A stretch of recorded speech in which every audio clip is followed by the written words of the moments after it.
팀 켈러 목사님, 전 세계 많은 목회자들이 사랑하고 존경하는 목사님이죠. 얼마 전에 소천하셨습니다만 팀 켈러 목사님의 많은 책들 또 강의들 목회자뿐만 아니라 평신도들에게도 큰 도전을 주고 있죠.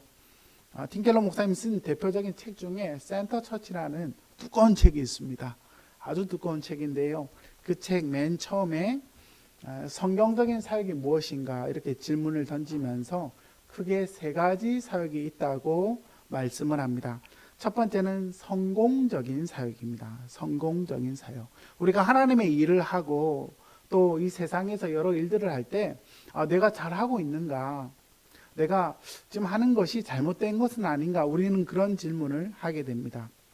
사역자들도 교회를 목회하면서 성도들의 숫자가 늘어나고 헌금의 액수가 늘어날 때 사역이 효과적이다, 성공적이다, 우리는 그렇게 평가합니다.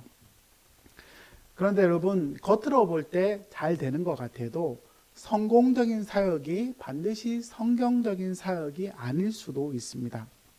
왜냐하면 어느 경우는 성도들을 영적 소비자로 만들고 교회의 매력적인 컨텐츠를 만들어서 강력한 종교 경험을 할 수 있도록 해주면 의외로 교회는 숫자는 끌어모을 수도 있다는 것이죠.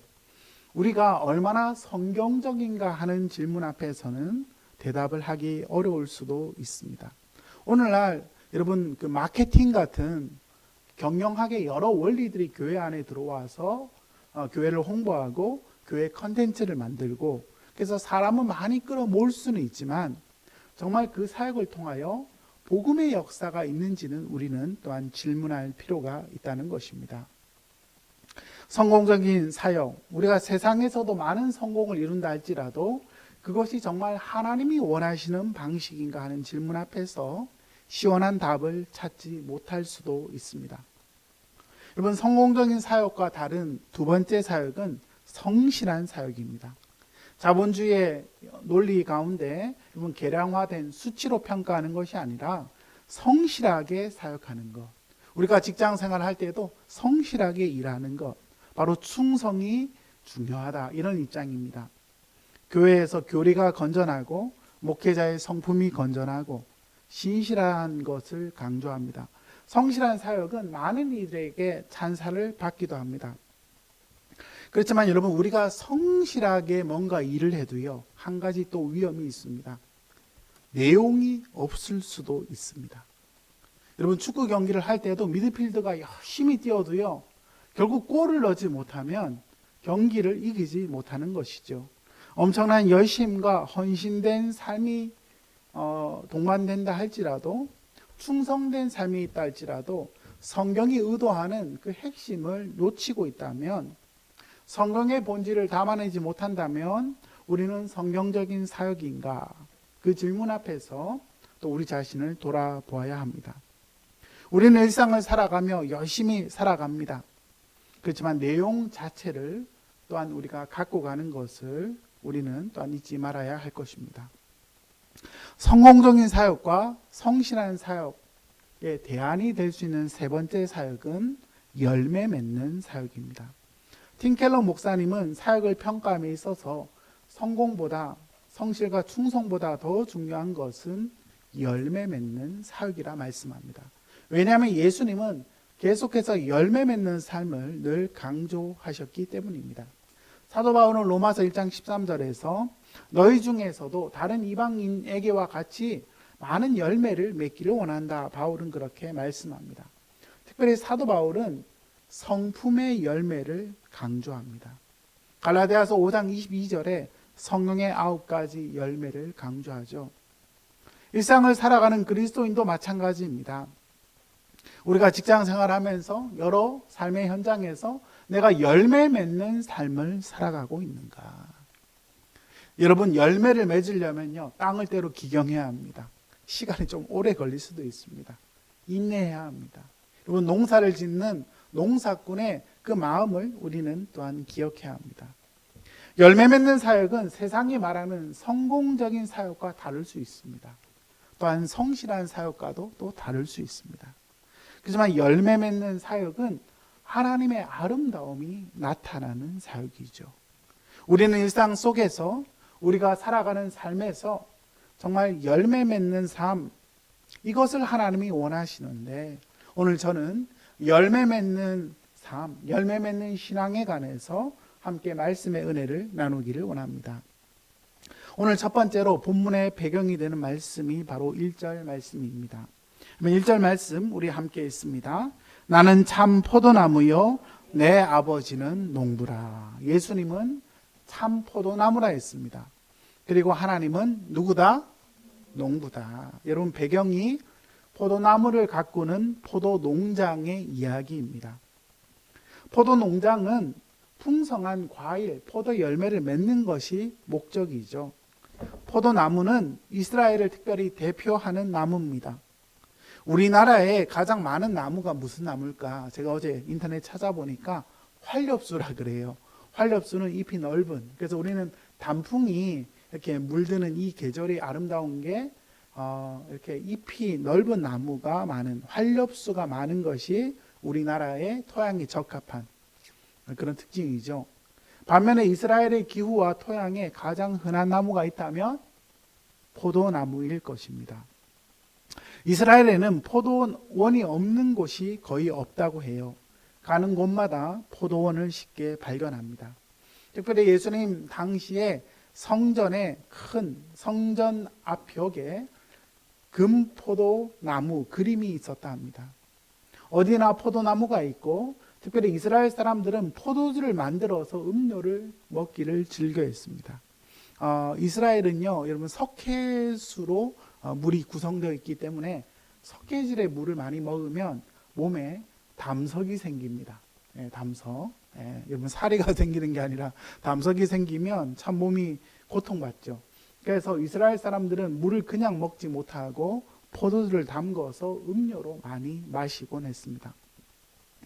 이스라엘 사람들에게 익숙했던 이 포도나무, 주님은요, 이 포도나무를 비유로 우리 주님은 친절하게 오늘 영적인 교훈을 우리에게 허락하고 있습니다. 여러분, 포도나무는 이스라엘 민족에게 가장 흔한 대표적인 나무라고 했습니다. 동시에 구약 성경에서 포도나무에 관해 우리 주님은 많은 말씀을 하셨습니다. 우리 하나님께서 시편 80편 8절 시편 말씀에 우리 함께 있습니다. 주께서 한 포도나무를 애굽에서 가져다가 민족들을 쫓아내시고 그것을 심으셨나이다. 한 포도나무를 이집트에서 가져다가 민족들을 쫓아내시고 그것을 심었다. 여러분, 여기서 한 포도나무는 무엇을 상징하고 있겠습니까? 바로 이스라엘 민족입니다. 포도나무는 뭐다? 이스라엘 민족입니다. 이사야 5장 1절에 보시면 나는 내가 사랑하는 자를 위하여 노래하되 내가 사랑하는 자의 포도원을 노래하리라. 내가 사랑하는 자에게 포도원이 있으며 힘이 기름진 사내로다. 땅을 파서 돌을 제하고 극상품 포도나무를 심었도다. 여러분, 오늘 이 포도원의 노래, 하나님께서 극상품 최고의 포도나무를 심었다. 그 중에 망대를 세웠고요, 원두막을 세웠고요, 그 안에 술틀을 또 팠고요, 좋은 포도 맺기를 바랬는데 뭐를 맺었다? 들포도를 맺었다. 여러분, 들포도는요, 히브리 원문에 보니까 시고 익지 않은 포도라 이렇게 되어 있습니다. 극상품 포도나무를 심었다면 여러분, 어떤 열매를 맺는 게 맞습니까? 극상품 포도 열매를 맺는 게 자연스러운 겁니다. 하나님께서 극상품 포도나무, 이스라엘 민족에게 포도나무를 허락해 주셨는데 이스라엘은 그 열매를 맺지 못하고 들포도, 시고, 맛도 없고 익지 않은 그 포도 열매를 맺었던 겁니다. 구약 성경에서 포도나무는 이스라엘을 나타내는 상징입니다. 이스라엘은 열매를 맺는데 성공했습니까? 실패했습니까? 실패했습니다. 구약의 이스라엘 역사는 바로 하나님의 말씀에 불순종한 스토리입니다. 이스라엘 민족은 계속 불순종했고 망했다는 이야기가 구약의 이야기입니다. 열매 맺지 않는 포도나무, 바로 이것이 이스라엘이고 하나님은 이스라엘을 심판하셨습니다. 어떻게 보면 열매 맺지 못하는 이스라엘은 우리의 모습이기도 합니다. 아침부터 일찍 일어나 분주하게 일하고 열심히 성실하게 살지만 성령의 열매를 진정으로 맺고 있는가? 하나님의 그 질문 앞에서 우리는 자신을 돌아보아야 합니다.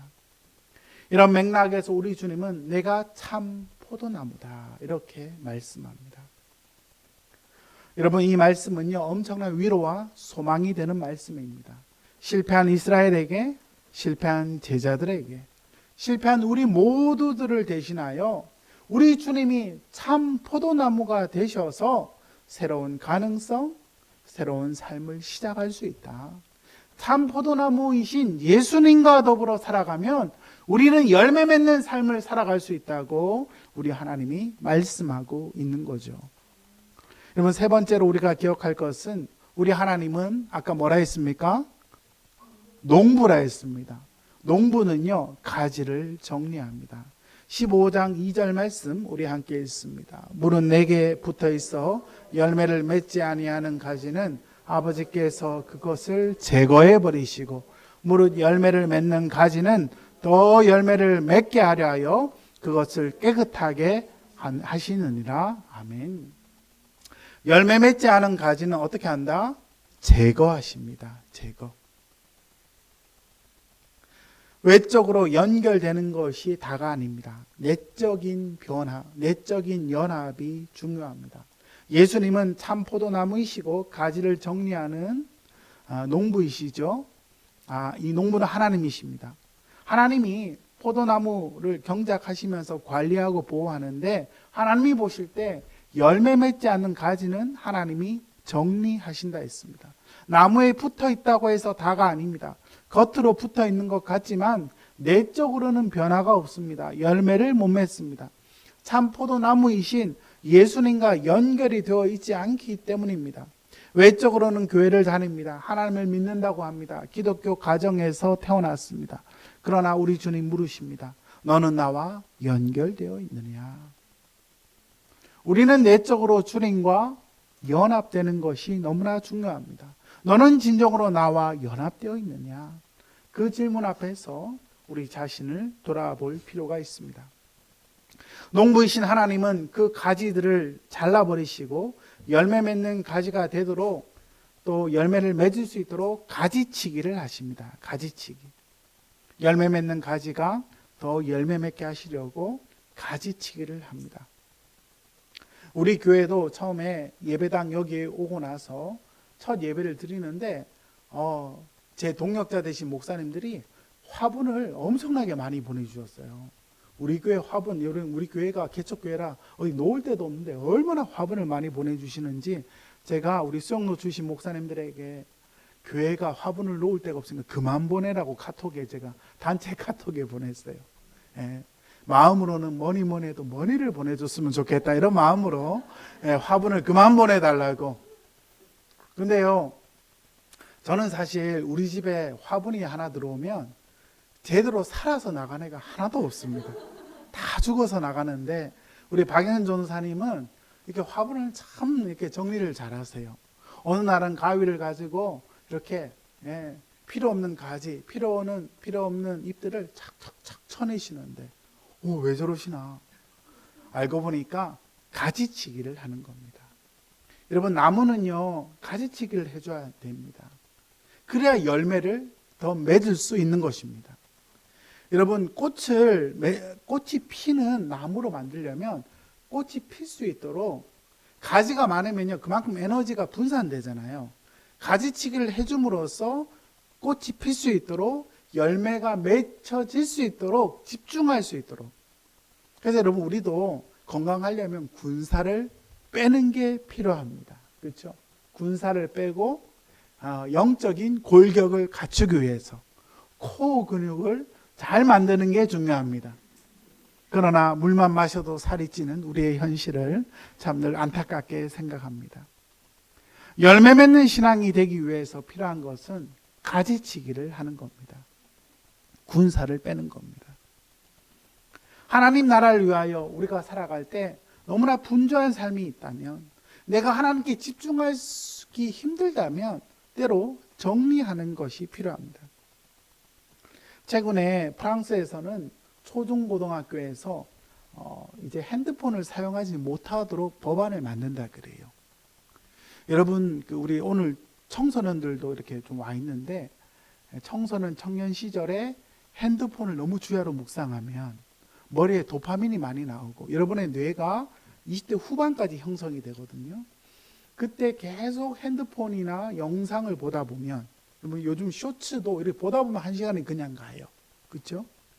계속 우리가 그런 것에 시간을 보내다 보면 진짜 뇌가 형성되고 우리의 마음에 영적인 자양분을 넣는 그런 어떤 인내와 끈기와 성실이라는 성품이 맺어지기가 힘들다는 것이죠. 그래서 어떤 의미에서 보면 핸드폰을 하는 시간도 좀 정해놓고 하는 것이 필요하다, 저는 그렇게 생각합니다. 하나님 나라의 열매를 맺기 위해서는 우리가 군사를 빼는 것이 필요합니다. 균형 있는 영적 골격과 근육을 갖추기 위해서는 가지치기의 시간이 필요합니다. 때로 하나님은요, 가지치기를 안 하잖아요. 하나님이 우리의 인생의 가지치기를 하나님이 하실 때가 있습니다. 네. 저도 어떻게 보면 한번 크게 아팠잖아요. 제 인생을 돌아보니까 하나님이 가지치기를 하신 거예요. 네. 네, 이런 말을 할 때, 좋은 말 할 때 들으라 이 얘기입니다. 나중에 당하면 너무 괴롭다. 그래서 우리의 인생에 하나님이 가지치기를 하실 때 물론 아픕니다. 그렇지만 하나님이 가지치기 하신다면 그것은 우리의 인생에 큰 복임을 우리가 또한 잊지 말아야 할 것입니다. 오늘 우리 주님은 제자의 정체성을 크게 두 가지로 말씀하십니다. 첫 번째는 너희가 이미 깨끗해졌다. 15장 3절에 너희는 내가 일러준 말로 이미 어떻게 되었다? 깨끗해졌다. 너희가 이미 깨끗해졌다 말씀합니다. 이 말은요, 너희가 하나님의 말씀으로 이미 거듭났다. 중생을 경험했다. 하나님의 은혜로 우리가 새로운 생명을 얻게 되었다. 과거에는 하나님 알기 전에 세상과 짝하고 죄의 욕망으로 살았던 자들이지만 예수님 믿고 나서 새로운 생명을 출발하게 되었다. 그렇게 말씀하고 있습니다. 여러분, 이 일은요, 우리가 하고 싶어서, 하나님 믿은 일은요, 내가 하고 싶어 한 게 아니라 하나님이 우리에게 믿음의 선물을 주신 겁니다. 내가 기독교 가정에 자란 것도 큰 복입니다. 그렇죠? 내가 하나님 믿으려고 믿은 게 아니라 하나님이 나에게 믿음을 주신 겁니다. 그렇죠? 이것은 주님께서 주신 말로 내가 이미 깨끗해졌다. 그래서 기독교 신앙은 은혜로 시작합니다. 그럼 한번 따라합시다. 기독교 신앙은 은혜로 시작합니다. 여러분들이 교회에 나오고 주님을 이미 받아들였다면 하나님의 은혜입니다. 내가 기독교 가정에서 자연스럽게 하나님이 믿어졌다면 그것도 은혜의 선물입니다. 부산 사람들은 은혜란 발음을 잘 못해서 자꾸 언혜라 하더라고요. 언혜. 하나님의 언혜로 이 썰데없는 자. 횟집을 하는지 모르겠지만 어쨌든 우리가 발음을 잘 못해도요, 하나님은 은혜로 우리를 구원해 주셨습니다. 아멘. 그래요. 하나님 은혜. 내 공로, 내 노력, 일도 들어가지 않았습니다. 하나님을 믿어진 것은 하나님께서 전적으로 주신 은혜의 선물입니다. 여러분, 두 번째 제자의 정체성은 예수님 안에 거하는 것. 바로 예수님 안에 내주하는 것입니다. 4절 말씀 보니까 내 안에 거하라 나도 너희 안에 거하리라. 가지가 포도나무에 붙어있지 아니하면 스스로 열매를 맺을 수 없음 같이 너희도 내 안에 있지 아니하면 그러하리라. 나는 포도나무여 너희는 가지라. 그가 내 안에 내가 그 안에 거하면 사람이 열매를 많이 맺나니 나를 떠나서는 너희가 아무것도 할 수 없습니다. 제자의 두 번째 정체성은 예수님 안에 거하는 겁니다. 우리는 이미 예수님과 사실 연결되어 있습니다. 이미 예수님과 연결되어 있다 말씀했죠. 그죠? 내가 너에게 일러준 말로 너희가 이미 깨끗해졌다. 우리의 노력이 1도 들어가지 않았습니다. 하나님 은혜로 이미 우리는 크리스찬이 되었습니다. 우리는 이미 참 포도나무이신 예수님과 붙어 있습니다. 그런데 여러분, 가지는요, 나무 안에 붙어 있지만 또한 나무 안에 내적으로 붙어 있어야 합니다. 우리는 하나님의 은혜로 주님과 붙어 있는 자입니다. 이미 외적으로 볼 때는 붙어 있는데 내적으로는 우리가 하나님과 연합될 수도 있고 안 될 수도 있습니다. 중요한 것은 우리의 마음을 열고 하나님께 다가가는 것이 너무나 중요합니다. 이미 붙어 있는 자들이지만 주님과의 친밀한 관계를 누리라 우리 하나님 명령하고 있습니다. 여러분, 예수님 안에 있다는 것은 은혜입니다. 아멘. 그렇죠? 그렇지만 예수님 안에 거한다는 것은 은혜에 대한 반응이고 신자 곧 제자의 책임입니다. 예수님 안에 실제로 거한다는 것은 날마다 예수님을 내 마음속에 모시는 것을 의미합니다. 예. 여러분, 아침에 벌떡 일어나면 뭐가 가장 먼저 생각나십니까? 오늘 해야 될 과제가 생각나십니까? 어제 먹던 찐빵이, 냉장고에 있는 찐빵이 생각나십니까? 여러분, 아침에 일찍 일어나자마자 예수님을 먼저 기억할 수 있기를 원합니다. 존 파이프 목사님은 날마다 자신에게 복음을 전하라, 이렇게 귀한 말씀을 하셨습니다. 우리가 남들에게도 복음을 증거해야 되지만 진짜 복음을 들어야 하는 사람은 바로 나 자신이죠. 예수님을 필요로 하는 사람은 바로 나 자신입니다. 날마다 복음을 들어야 하는 사람이 나입니다. 예수님을 가장 필요로 하는 사람 나입니다. 우리 자신에게 날마다 복음을 증거하고 예수님과 연합한 풍성한 삶으로 나아가야 할 것입니다. 우리의 삶이 너무나 분주합니다. 주님과의 만남보다 다른 것에 우선순위를 둘 때가 많죠. 우리가 뭔가 일상 속에 많은 결과를 얻으려고 어떻게 보면 성공적인 삶을 살려고 우리는 몸부림칩니다. 주님의 말씀을 우리는 주목해야 합니다. 주님을 떠나서는 아무것도 할 수 없느니라. 여러분, 세상적으로 잘 되는 것 같아도요, 진짜 잘 되는 것이 아닐 수 있습니다. 세상적으로 사람들에게 박수를 받아도 여러분, 진짜 잘 되는 것이 아닐 수 있습니다. 우리에게 예수님이 거하지 않는다면 여러분, 망하는 길로 가고 있음을 우리는 잊지 말아야 할 것입니다. 그러므로 날마다 예수님을 우리의 마음속에 모시고 하나님을 만나는 이 일에 우리의 우선순위를 두는 우리 모두가 되기를 예수 그리스도 이름으로 축복합니다. 여러분, 열매 맺는 신앙을 위해서 우리 주님은 경고의 말씀을 마태복음 7장 18절에 하셨습니다. 좋은 나무가 나쁜 열매를 맺을 수 없고 못된 나무가 아름다운 열매를 맺을 수 없느니라. 아름다운 열매를 맺지 아니하는 나무마다 찍혀 불에 던지느니라. 그러므로 그들의 열매로 그들을 알리라. 우리의 주님 말씀하셨습니다. 여러분, 주보 4면에 있죠. 우리 하나님은요, 열매 맺는 신앙 되기를 원하십니다. 열매 맺지 않는 나무마다 어떻게 한다고요? 찍어서 불에 던집니다. 여러분, 의외로 우리 하나님 이렇게 나중에 냉정하게 하실 때가 올 것입니다.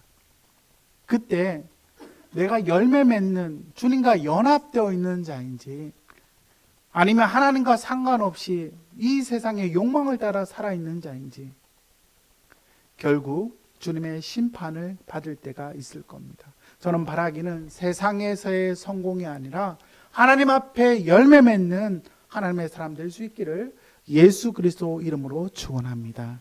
에베소서 2장 10절 말씀 함께 읽습니다. 우리는 그가 만드신 바라 그리스도 예수 안에서 선한 일을 위하여 지으심을 받은 자니 이 일은 하나님이 전에 예비하사 우리로 그 가운데서 행하게 하려 하심이라. 아멘. 에베소서 2장 10절에 우리는 그가 만드신 바다, 이 말은요 헬라어 원문에 포이에마 되어 있습니다. 포이에마, 한번 따라합시다. 포이에마. 이 포이에마에서 여러분 영어에서 포임이라는 시라는 단어가 나왔습니다. 이 포이에마라는 단어는 작품, 걸작품이라는 뜻입니다. 여러분, 우리는요 하나님이 만드신 작품입니다. 이마트에 나오는 대량 상품 중에 하나가 아니고요, 작가가 만든 최고의 작품입니다. 우리 옆에 계신 분 한번 축복하며 한번 인사할까요? 당신은 하나님의 작품이십니다. 한번 인사합시다. 네. 그래서 당신은 특별합니다. 한 번 더 합시다. 예, 특별합니다. 예. 우리는 누구와도 비교할 수 없는 최고의 작품. 여러분, 하나님께서 우리를 가장 특별하게 존귀하게 만들어 주셨습니다. 우리를 작품으로 만드신 이유는 예수 안에서 선한 일을 위하여, 또한 그 가운데서 행하게 하려 하십니다. 은혜로 구원받고 천국 간다. 여러분, 그게 전부가 아니고요. 이 땅을 살아가며 하나님의 백성으로서 열매 맺는 신앙, 하나님의 선한 일을 감당하도록 우리를 불러주셨다는 겁니다. 참된 믿음이 있다면 여러분, 열매 맺는 삶, 행함으로 나갈 수밖에 없습니다. 우리는 율법으로 우리의 의로 구원 얻는 것이 아니지만 하나님의 은혜로 구원받았다면 열매 맺는 삶을 지향할 수밖에 없습니다. 우리 안에는 예수님의 생명이 주어져 있기 때문입니다. 우리는 율법으로 구원 얻는 것이 아니지만 복음으로 구원 얻으면 율법이 의도하는 하나님 사랑, 이웃 사랑의 삶을 지향하고 실천하게 되는 거죠. 간혹 가다가 신앙인들 중에 율법 무용론, 율법 폐기론을 주장하는 사람들이 있습니다. 율법이 구원 얻는 데는 필요하지 않으니 더 이상 율법이 필요하지 않다는 주장입니다. 물론 율법은 구원 얻는 데 아무 역할을 하지 않습니다. 우리의 노력과 수고로 구원 얻는 게 아니기 때문에 그래요. 여러분, 그런데 구원받은 이후에는 율법이 지향하는 은혜의 삶을 살 수밖에 없습니다. 하나님의 율법이 하는 기능은 바로 거듭남, 칭의를 위한 기준이 아니라 그리스도인의 삶을 위한 지침이 됩니다. 율법 자체가 악한 게 아니라 우리의 죄성이 악한 거죠. 예수님은 마태복음 22장 37절에 율법이 의도하는 정신, 그것은 사랑인데 바로 하나님 사랑, 이웃 사랑 두 가지를 말씀해 주셨습니다. 근데 그 하나님 사랑, 이웃 사랑은요, 바로 마음을 다하고 목숨을 다하고 뜻을 다하여 하나님을 사랑하라. 둘째는 첫째와 같은데 내 이웃을 내 몸과 같이 사랑하라. 우리 주님 말씀하셨습니다. 그러므로 그리스도인은요, 율법과 복음의 사람이 아니라 순서가, 우리는 뭐가 먼저입니까? 복음이 먼저입니다. 복음과 율법의 사람. 이 순서가 되게 중요합니다. 율법으로 구원 얻는 것은 아니지만 구원받은 하나님 자녀는 율법이 거룩의 기준이 되어서 율법 무용론, 율법 폐기론이 아니라 율법이 지향하는 거룩한 삶을 지향하게 되어 있다는 것입니다. 여러분, 진짜 은혜를 받았다면 하나님 없이 사는 게 되게 불편할 겁니다. 하나님 없이 사는데도 내가 불편하지 않고 내 마음에 전혀 양심의 가책이 없다면 그 사람은 열매 맺지 않는 삶일 가능성이 크죠. 여러분, 열매 맺지 않는다면 크게 두 가지 이유입니다. 거듭나지 않았기 때문입니다. 생명의 근원 대신 예수님과 첫 만남이 없었기 때문입니다. 생명이 없기 때문이죠. 교회를 몇십 년 다녔냐, 그거 중요하지 않습니다. 신앙 서적을 얼마나 읽었냐, 신학을 얼마나 공부했냐, 그거 별로 안 중요합니다. 출발이 없었기 때문에 열매가 없는 것입니다. 세상적으로 많은 성공을 거두었다 할지라도 그리스도를 믿음으로 출발하지 않았다면, 여러분, 오늘 이 시간 마음의 문을 열고 예수님을 모실 수 있기를 예수 그리스도 이름으로 축원합니다. 여러분, 그리스도를 마음에 모시고 그를 주인으로 구주로 모시고 살아가면 하나님은 여러분을 새로운 인생으로 인도하십니다. 두 번째, 우리가 열매 맺지 않는 신앙인이라면 주님과 연합되어 있지 않기 때문입니다. 우리가 예수님을 영접했다 할지라도 우리가 여러 가지 일들에, 여러 관계에 내 자아를 더욱더 신뢰하고 있다면 주님과의 만남이 끊어져 있는 것이죠.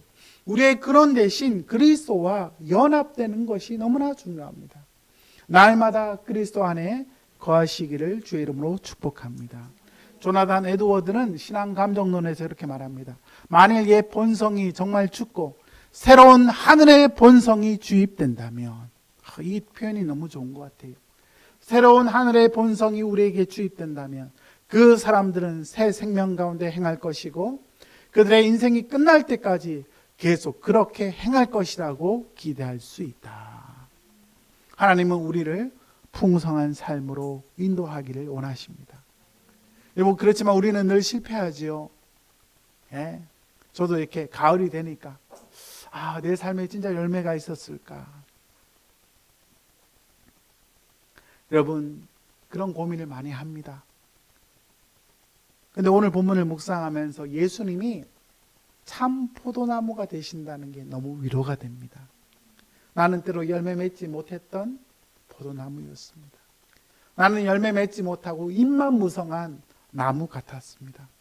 그러나 참 포도나무 되신 예수님, 그분이 우리를 새로운 길로 초청하고 계십니다. 우리의 죄를 대신하여 죽으신 예수님, 나와 연합하자. 나와 함께하자. 내 안에 거하라. 우리의 죄를 대신하여 십자가에서 죽으시고 우리에게 성령을 한없이 부으시는 우리 구주 예수님, 날마다 그리스도와 연합됨으로 우리가 교회에서든지 직장에서든지 사업장에서든지 또 가정에서든지 그리스도의 아름다운 풍성한 열매를 맺음으로 말미암아, 여러분, 세상과 비교하지 말고 여러분에게 주신 여러분의 길, My way, 하나님이 주신 My way, 하나님이 주신 God's way, 하나님의 길을 믿음으로 달려가는 우리 모두 되기를 예수 그리스도 이름으로 축원합니다.